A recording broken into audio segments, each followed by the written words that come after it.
சிவகங்கை சீமை மல்லாகோட்டை நாடு குல தெய்வங்களான பழனித்தாய் பழனித்தாயை உள்ளடக்கிய தெய்வங்கள், அதனுடைய காவல் தெய்வங்கள் எல்லாம் ஒரு கோட்டைக்குள்ளே அடங்கின தெய்வங்கள்.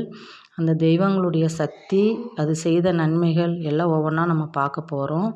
பார்த்திங்கன்னா முதலாக தெய்வம் என்கிட்ட இறங்குனதுக்கப்புறம் ஒரு மிகப்பெரிய ஒரு நல்ல காரியம் செய்துச்சு. அது என்னன்னு சொல்ல போகிறேன். பார்த்திங்கன்னா கல்யாணம் பண்ணி ஒரு சின்ன வயசு பொண்ணு, ஒரு 20 வயசுக்குள்ளே தான் அந்த பொண்ணு இருக்கும். அது புளியாங்குடி வம்சத்துக்கு வாழ வந்த பொண்ணு. அதுக்கு பார்த்திங்கன்னா கொஞ்சம் உடல் சரியில்லாமல் இருந்துச்சு. அப்போ ஒரு முறை எங்கள் கோவிலில் திருவிழா நடக்குது. அப்போ சாமி கும்பிட்றதுக்காக அது மனசுக்குள்ளேயே வேண்டியிருக்கு, என் உடம்பு சரியில்லை, ஆனால் எனக்கு குழந்தை பிறக்கிறது ரொம்ப கடினமான ஒரு காரியம்னு மருத்துவர் சொல்லியிருக்காங்க.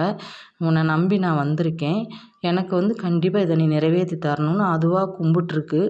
கும்பிட்டு இருக்கிற சமயத்தில் திடீர்னு மயக்கம் போட்டு எங்கள் கோவில் மண்ணிலேயே விழுந்துருது.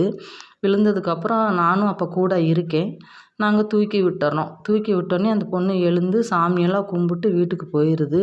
பார்த்திங்கன்னா அந்த மாதத்துலேயே அந்த பொண்ணு உண்டாயிருது. இது மிகப்பெரிய ஒரு அதிசயம், அற்புதம். அதுக்கப்புறம் பார்த்திங்கன்னா அந்த பொண்ணுக்கு ஒரு டம்ளர் பால் குடித்தா கூட வாமிட்டிங் வரும், ஜீரண சக்தியே கிடையாது. அதுவும் இல்லாமல் சில லங்ஸ் பிரச்சனையும் இருந்துச்சு. இந்த சூழலில் ரொம்ப ஒரு கிரிட்டிக்கலான நிலமையில தான் அந்த பொண்ணு அந்த கருவை சுமந்துச்சு. பயத்தோடையும் ஒவ்வொரு முறையும் ரொம்ப வேதனையோடையும் இது எப்படி நல்லபடியாக நடக்குமா அப்படிங்கிற ஒரு இதோடையே அந்த பொண்ணு வாழ்ந்துக்கிட்டு இருந்துச்சு.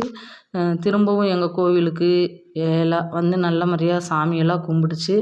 பார்த்திங்கன்னா அந்த பொண்ணுக்கு மிகப்பெரிய அதிசயம் என்னென்னு கேட்டிங்கன்னா, அழகான பெண் குழந்தை. அதுவும் நார்மல் டெலிவரி தான், சுகப்பிரசவம் தான் ஆச்சு.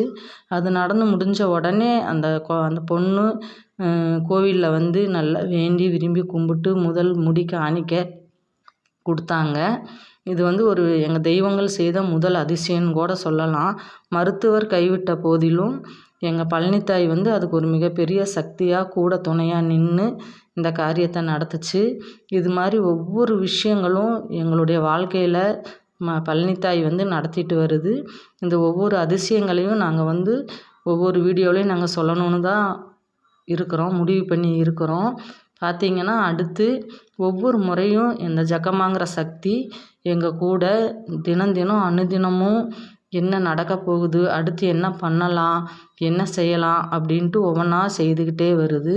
ஒருத்தவங்க ஒரு பிரச்சனையில் இருக்கிறாங்கனாலும் எங்கள் வம்சத்து ஆளுங்களாக இருந்தாலும் பொண்ணுங்களாக இருந்தாலும் அது கண்ணில் காட்டும். கரெக்டாக அந்த நேரத்தில் நாங்கள் கோவிலுக்கு போவோம், அவங்களும் வருவாங்க. அதன் மூலமாக நல்ல காரியம் செய்யும். நன்றி, வணக்கம். அடுத்த முறை சந்திப்போம்.